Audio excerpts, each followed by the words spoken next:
3 miliar berarti saya harus siapin dana. Saya bilang, loh, ini pemerasan. Terima kasih. Saya urutin dari awal ya. Boleh. Dari awal bagaimana si Jaya ini, gitu kan. Jaya ini memang teman sekamar saya yang baru masuk. Jadi dia baru sekitar semingguan lah. Ada berapa orang di kamar saudara? Ada 4 orang. 4 orang. Ada 4 orang. Termasuk saudara ya? Iya, sebelumnya ada 3 orang. Cuma hanya 3 orang, saya masuk Jaya. Dia pindahan blok. Dia dari tipe 7. Jaya ini terpidana apa? Narkoba. Selain Ya. Jaya siapa aja bisa disebut? Satu Febri, dia itu kasusnya kriminal, Bukan narkotika. bukan.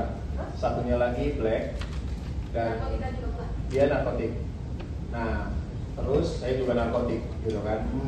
Nah, jadi dia pindah, terus dia menempatkan di pinggir pintu, gitu loh, di paling depan. Nah, jadi waktu itu tanggal 31, memang dia itu menawarkan saya. Jaya. Jadi dia ada tawarkan, kita semua tahu bandar narkoba di Rutan Salemba itu adalah Andre. Dan Itu pengetahuan kalian ya di sana ya? iya. Oke. Dan jadi di situ dia bos besar lah ya. Itu Andre ini siapa sih? Bos narkoba. Maksud saya gini, apakah dia terpidana atau orang dari luar? Oh, dia terpidana. Terpidana.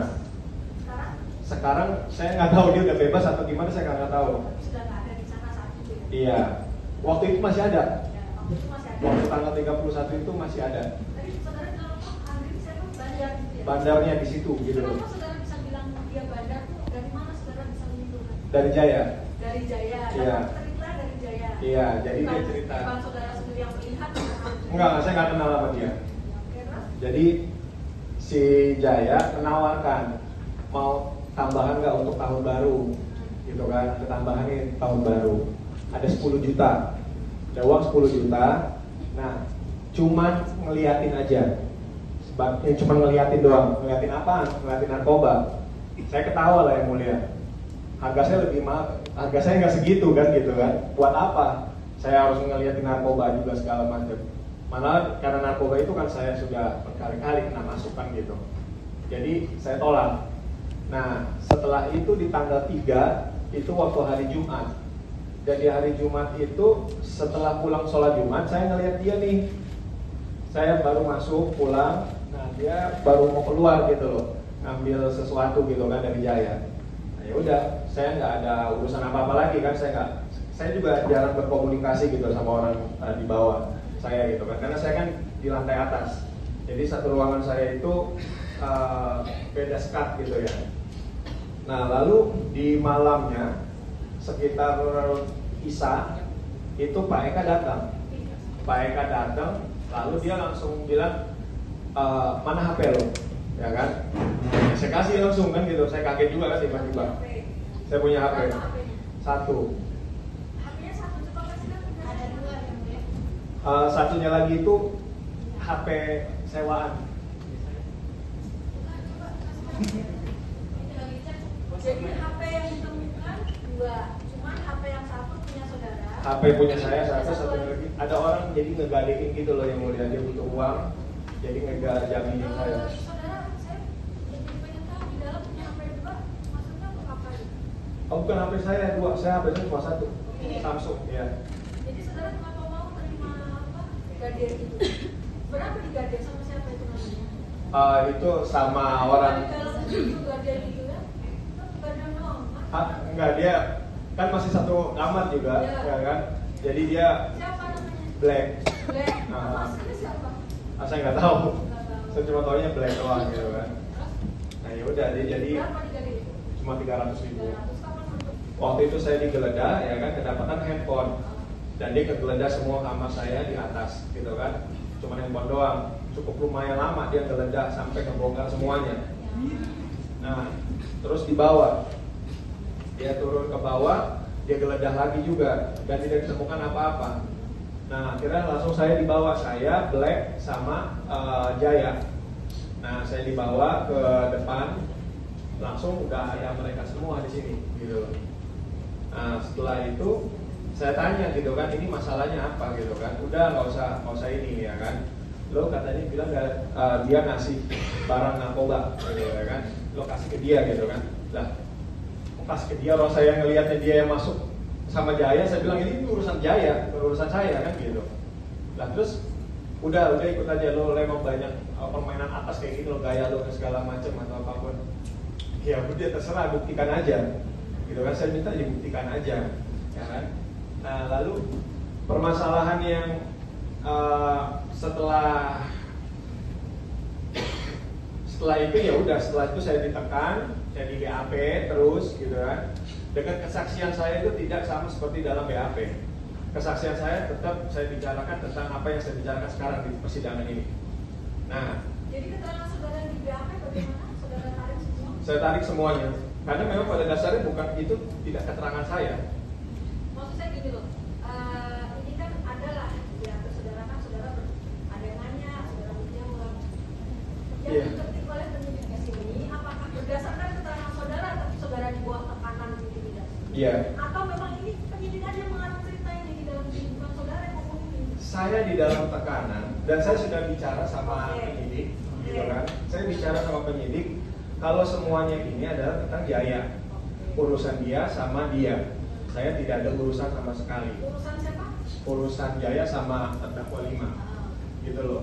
Saya nggak tahu, nggak ada sama sekali. Silahkan ditanya langsung sama Jaya, kan gitu.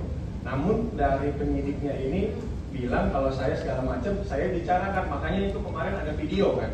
Ada video saya bilang, memang si Jaya ini menawarkan, dari Andre, menawarkan 100G. 100G ini dengan upah 10 juta dan hanya sebagai pengamat aja gitu, pengawas gitu loh. Penawaran ke saudara gitu ya? Penawaran ke saya.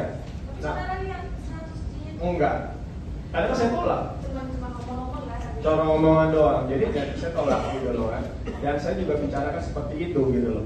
Nah, namun pada kenyataannya dari para penyidiknya ini tetap menekan saya gitu kan untuk bicara, ya udahlah, yang jelas lu mau kayak gimana aja, ini kasus gak akan bisa naik gitu loh. Ini kasus gak akan bisa naik. Yang penting lo siapkan dana 300 juta 300 juta per kepala. Dan dia suruh saya nanggung semuanya, ada 10 orang 3 miliar berarti saya harus siapin dana. Saya bilang loh, ini pemerasan namanya, saya bilang. Kenapa kok saudara harus menanggung semua itu? Kan tanggung yang tanggungan saudara. Saya udah bilang ya mulia, Apa katanya? jangan kan saya 300 juta mau saya bayar, 3 juta juga saya nggak mau bayar gitu loh. Maksudnya saudara tanyakan nggak ke penyidiknya itu kan? Kenapa saya harus menanggung semua? Ya karena masalahnya itu dia membuat saya seolah-olah saya menjadi apa sih, induknya gitu loh. Saya menjadi orang terakhirnya. Lah saya bilang bagaimana ceritanya, saya nggak kenal sama mereka semua gitu loh. Dari awal saya nggak kenal sama mereka semua. Lalu saya harus mengakui sesuatu hal yang nggak saya lakukan.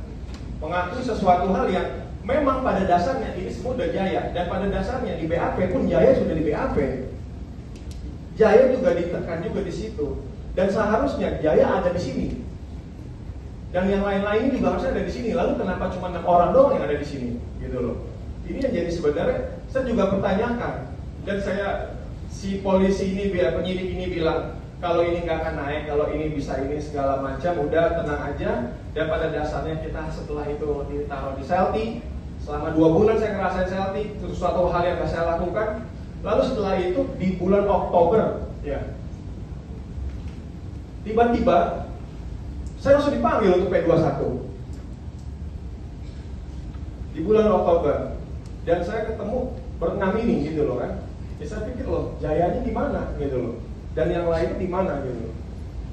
Nah, ini makanya saya menceritakan sebenar-benarnya saat ini di persidangan ini dan keterangan saya di sini. Yang saya sesalkan itu waktu di saat saya diintimidasi oleh penyidik ini, saya sudah mengatakan untuk saya menghubungi pengacara saya.